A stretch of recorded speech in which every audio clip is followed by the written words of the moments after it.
If you know anything about astrology, or you're just learning about astrology, or even in conversation with people when they're talking about astrology, one of the top three things that is going to come up pretty quickly is the question about your rising sign. What is your rising sign? And it's really important to know your rising sign, but there's so much more to it. So, what is it that you don't know about your own rising sign? And there's a lot, I promise you, and I'm going to get into it.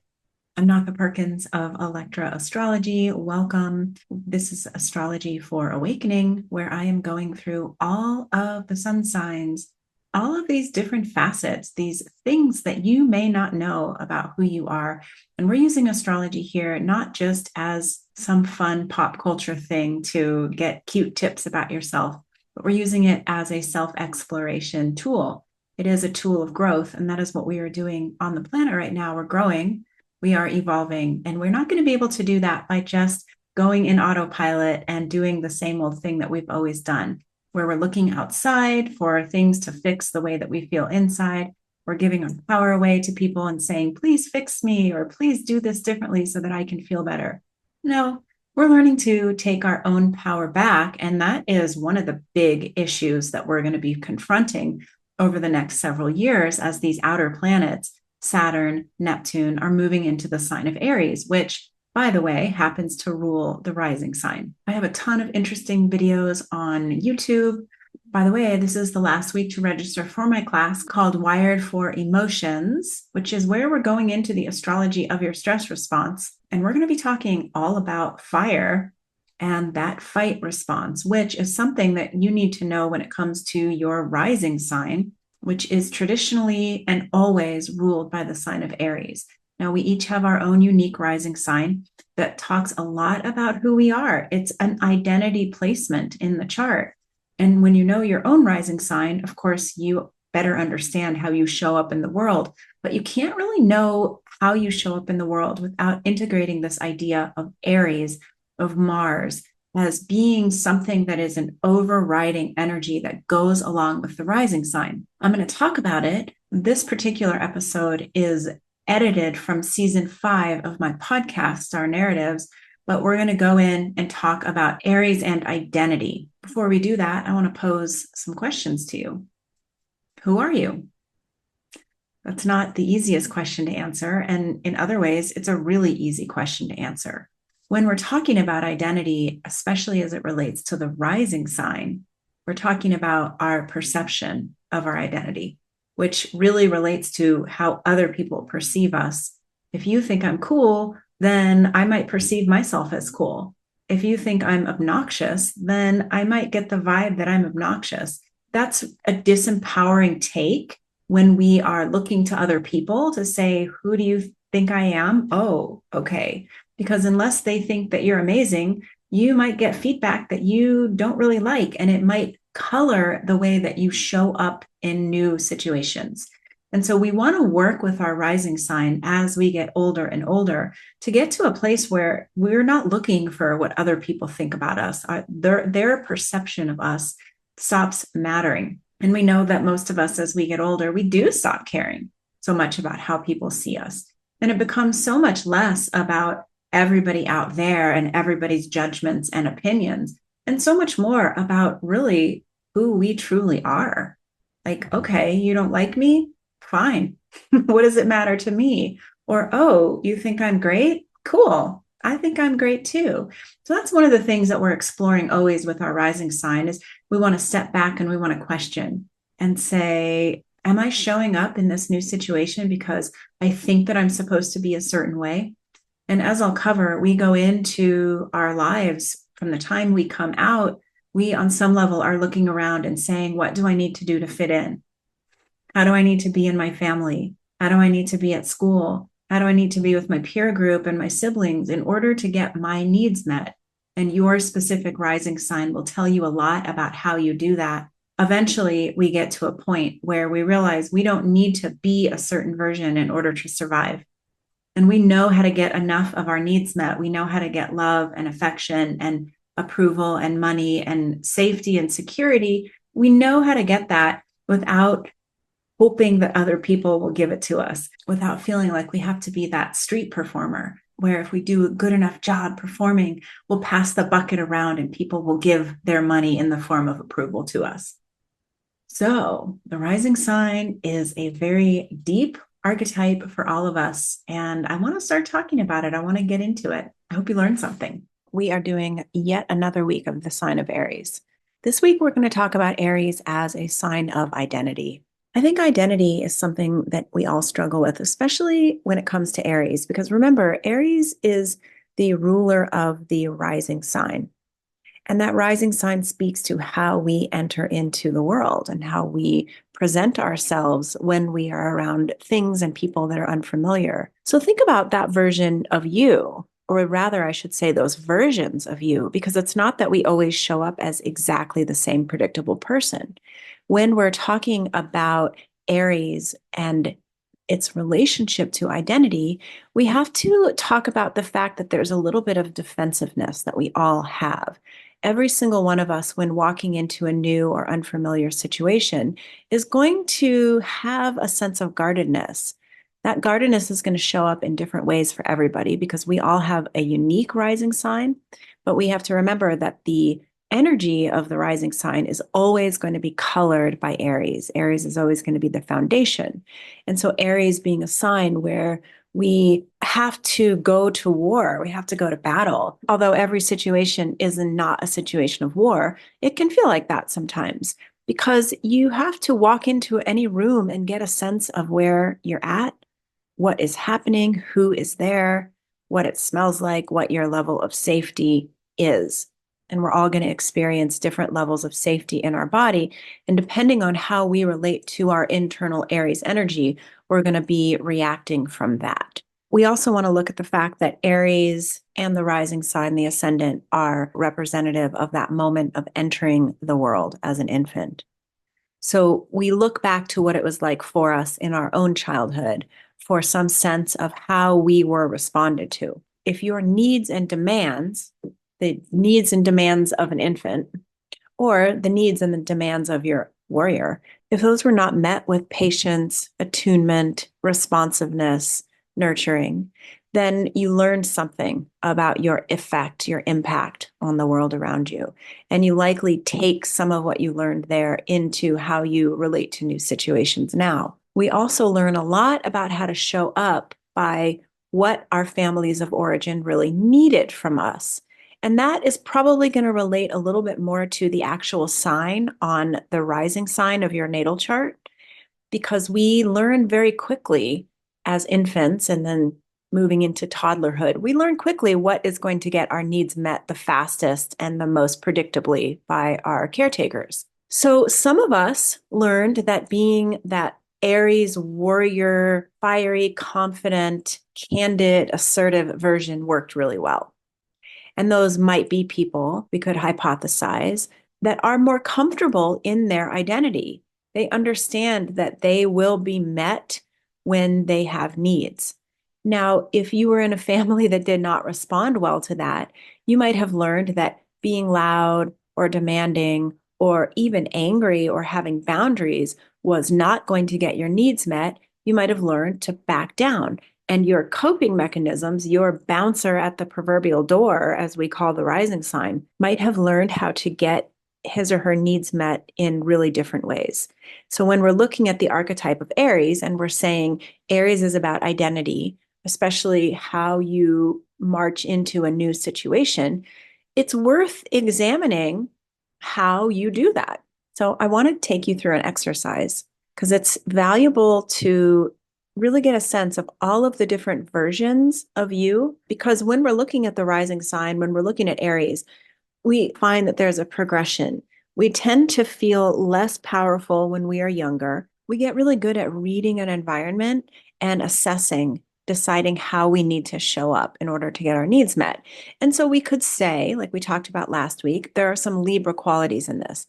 We look around and we say, what do I need to give these people? How do I need to present myself in order to get my needs met? And I used the example last time of adolescence and high school and how everybody thinks they're supposed to look a certain way, buy the same things, wear the same clothes, et cetera, in order to be okay. And we all do that in some way. As we get older, though, we stand more powerfully in that Aries warrior energy, where we understand that as long as we're advocating for ourselves, it doesn't really matter what other people do and how they respond to us. What's really important is that we are making an attempt to get our needs met.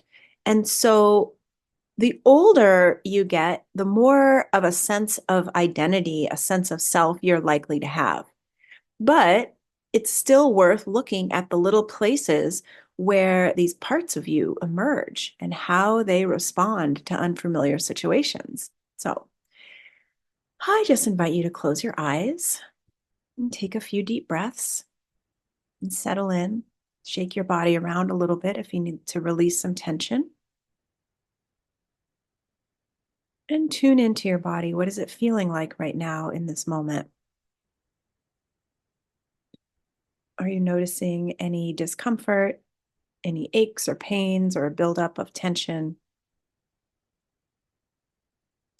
So here's the scene. I'm going to set the scene for you. You are in a restaurant. You are the hostess or the host at the restaurant. You are the face that people first see and deal with. And it is your job to be what? Friendly, welcoming, perky, accommodating. How do you respond to the customers that walk in looking for a table? Just imagine, what would your demeanor be like as a host or hostess at a restaurant? And think about the places in your own life where you go into that mode. And let's hypothesize that you're envisioning yourself as being smiley and nice, welcoming. Who do you do that with in your life? Where do you show up like that? And this might be worth taking a few notes. All right. Now I want you to put yourself in the place of the customer. You are being led to a table and you see the table that the hostess is bringing you to and you don't like it. Who are you?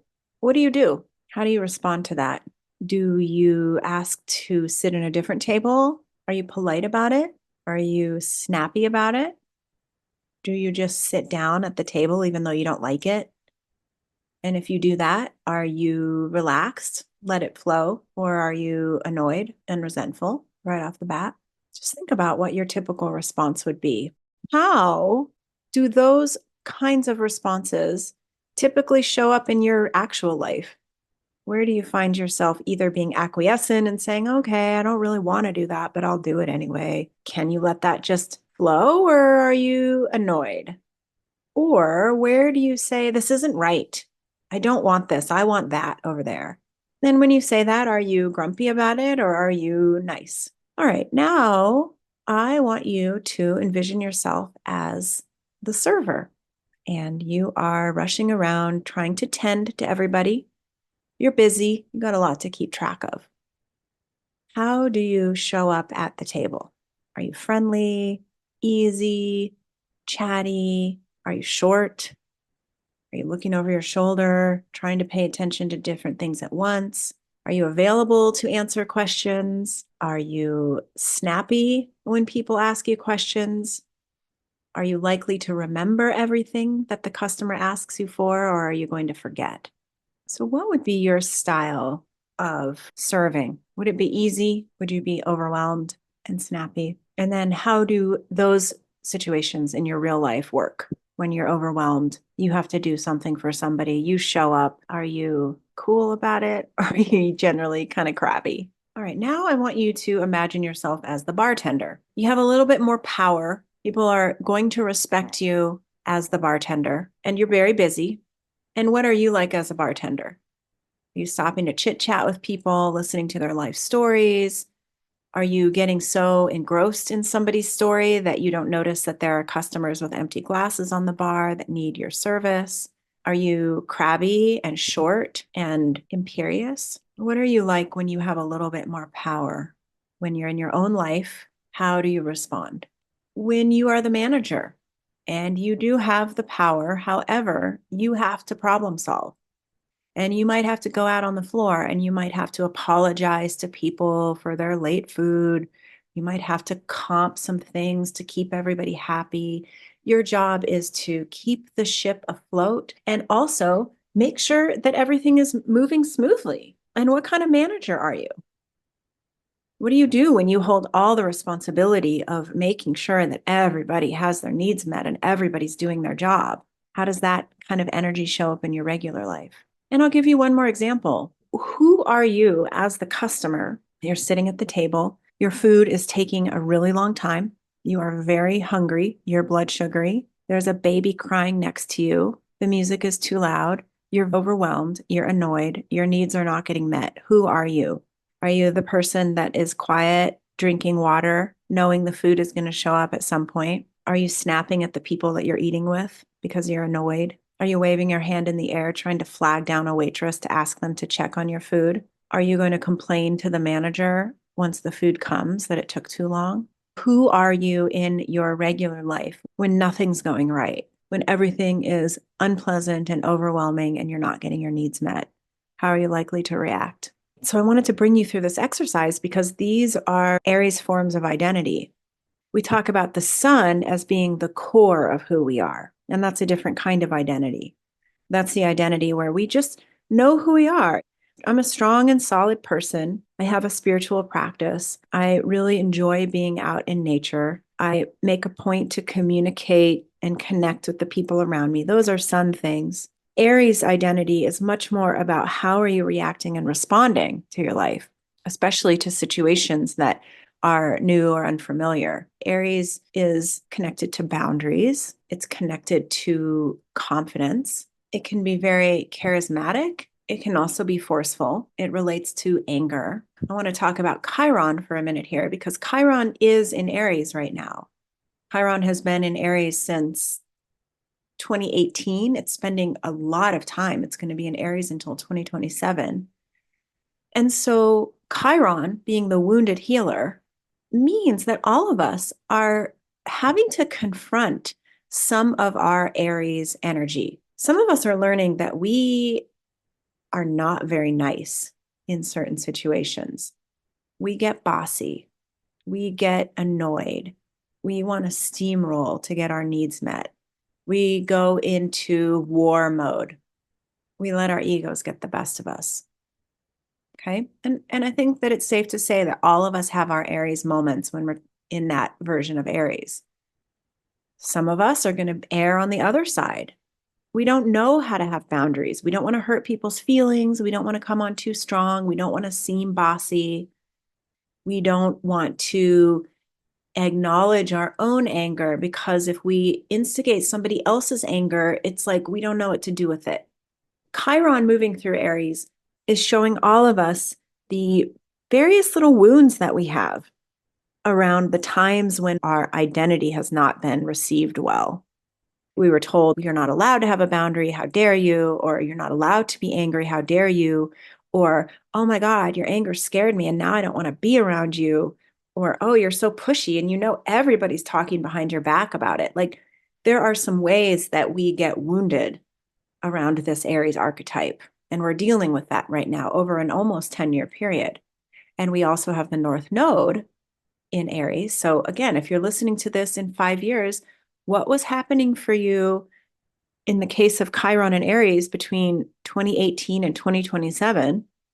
The North Node in Aries from about July of 2023 until about December of 2024. With the North Node in Aries, we are looking at finding our strength again, but finding a balance of our strength. If we're too forceful and we ignore people's boundaries and we get angry and we demand, that doesn't work very well. People back away from you, people stop respecting you, and people don't want to be around you. And if you are weak, scared to anger anybody, nervous about having boundaries, always acquiescent, that is also not working for you because that diminishes your personal power. So right now, at this point in time, we're looking to balance. So thinking about yourself in those restaurant scenes, and then thinking about all of the times when you have seen people in restaurants lose their temper, customers that were awful, servers that were awful, and you think, I don't want to be like that. And you think about all those times in restaurants where you haven't said anything, and you just left annoyed and you left like a crappy review online, like whatever we do to try to balance the scales and feel better. We also know like, we don't want to be that person either. We want to be able to find that midpoint with Aries where we are in our power. We're able to advocate for ourselves in ways that are smooth, in ways that don't steamroll people, but also that let people know you're not going to steamroll me. This Aries energy, this trying to understand how to stay within our power without abusing it or underusing it. Big themes for all of us right now.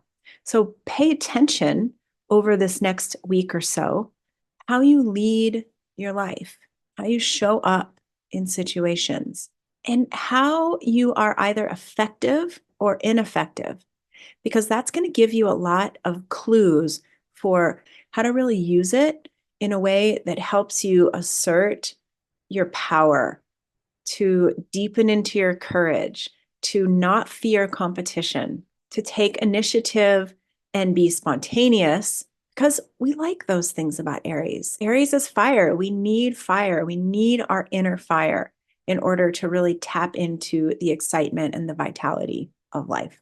I hope this was helpful. Be sure to tune into the rest of the Awakening with Astrology series to keep deepening into understanding about how these archetypes impact you and who you are.